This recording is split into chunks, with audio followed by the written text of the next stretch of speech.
Big news yesterday, and we talked about it at length leading into the Tiger game, was Eduardo Rodriguez and him nixing the trade to the LA Dodgers.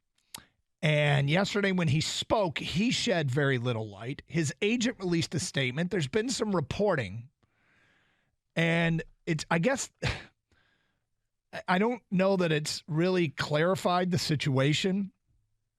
Might have been financial. Might have been, at least according to Ken Rosenthal, is the Rodriguez camp want to turn this into an opportunity to basically extend his contract. He hasn't said anything about that. I mean, his agent, I guess, would lead you to believe that that might be the case, but ultimately this whole story, I think it's just going to go down in Detroit sports history as just being a weird one.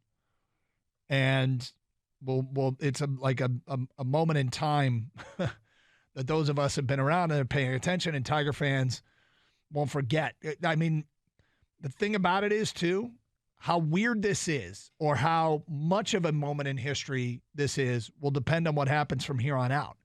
Eduardo Rodriguez, if he goes on and opts in and has a good 3-4 years with Detroit, then it'll be marked as one of those ironic moments in time. If he opts out, goes elsewhere, and pitches very well, it'll be remembered as us getting screwed over somehow, some way moment in time. Or it may be a big nothing burger in that he could opt out or stay here and be okay, or he could opt out and go elsewhere and be okay, but not really significant. One thing, I guess the worst case scenario is he opts in and he's terrible. At his age, with the type of pitcher he has been, I don't think it's impossible. I have my concerns about where he is in his career. Yesterday he didn't have his best stuff, but still good enough to win. And, I mean, look, bottom line is, we're all left wondering at this point, could it be as easy as it came down to a contract? Because his situation hasn't changed. Like, he still has the chance to opt out or stay. He didn't need to ask for an extension. Like, it's not that's the Ken Rosenthal report said he was looking for an additional year at $20 million. And when everybody says, and he included, mentions family, I think that rings a little bit hollow. He's owed 18, 16, and 15 over the next 3 seasons. Million, by the way. By the end of this year, he'll made $28 million from the Tigers. The whole contract was worth $77 million. Your family probably will get by without the extra $20 million in 2027. Now, it doesn't mean you don't negotiate and you don't try, but to use the term family, I mean, that kind of rings hollow, doesn't it? The more and more details that we do get, Doug, and I don't even know if I want to call them details, just the more and more stuff that we get. Yeah. I get more confused, I feel like. And, obviously they don't want us to know the whole story. That's the prerogative of Erod, the Tigers, the Dodgers, whoever. But I just feel like there's some contradicting information. And you're right. In the end, this may be something as just like, hey, remember when the Lions signed Robert Ayers and then released him the next half hour? Right. This may be one of those stories in Detroit sports where, hey, remember when Erod nixed that deal at the last moment and he said it was family reasons, but we really have no idea how or what happened? Right. Yeah, maybe it turns out to be that. But as of right now, living in the moment, I'm fascinated. I'm confused. The way Erod talks, and he finally spoke yesterday, and we'll play some of that. Yep. He acts like he has no power. Yep. When he has the ultimate power, he's been in control of the entire situation. So that kind of bothers me. And he talks about how much he loves it here. He loves the teammates. His family likes it here. He wants to be here. And then they ask him, well, are you going to be here for long term? He's like, well, I don't know. What do you mean you don't know, dude? You control this. There's something to be said for when you say those things. Nobody has more control over this situation than Eduardo Rodriguez.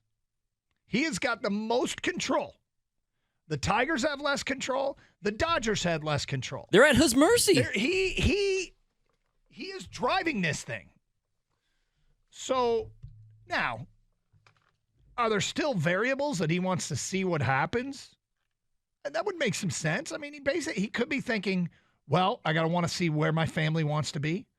And if I guess they're based in Miami and they're living here. If I have a chance to go back to Miami, I'll opt out and go to Miami. If I have, I want to see what the Tigers are committed to doing. I don't want to be here if we're going to lose. So I need assurances from ownership that there are variables outside of his control that could impact his decision. But the truth is, nobody has more control than him. Because all those things you mentioned, maybe he wants to go back to Miami. Maybe he wants to come back to Detroit. Guess what? If you go to L.A. for 2.5 months, you still have those options because you can opt out and choose wherever you want to go. Yep. Now, he said yesterday it wasn't because of the Dodgers or L.A., but yet they're on his no-trade clause team. Like they're one of the teams that he can veto, right? Yep. So there must be a reason why There LA had is. to be a reason. There's got to be a reason why LA is on that list. Number one. Number two, if Rosenthal's right, but you'll stay for $20 million more dollars? All of a sudden, I'm completely confused, Doug. Yeah. That's a team you don't want to go to because they're on your no trade clause. Yet you may want to go there for more money, which I get. Everyone says and an money additional talks. year. I don't want to go there, but I'll commit to 4 years if you give me $20 more million. Exactly. I don't. I think there's a lot of talking around what the issue is. Exactly. And not. But I mean, we're all left to speculate. And look, good luck to him. I hope he finishes the season strong and opts in and has 3 more great seasons in Detroit. That's the best case for all of us, isn't it? But if he opts out and goes elsewhere and has a great career, he'll be vilified. He will. Yeah, and because he kind of screwed over the Tigers. I don't think he did it purposely. I just think that's what happened because let's say one of the variables is what will the Tigers do? What would the Tigers add? Well, they could have added something for you, and then you could have came back, and the Tigers could have had those Dodger prospects and you on the team. I know you mentioned like a lot of times maybe that doesn't happen when a player opts out. When do they come back? I mean, you're right. It probably doesn't happen often. The last time I remember personally was Aroldis Chapman went right back to the Yankees after he got traded to the Cubs. Yeah. So it can happen, you know. It's rare. Yeah, but I don't think it's pretty rare.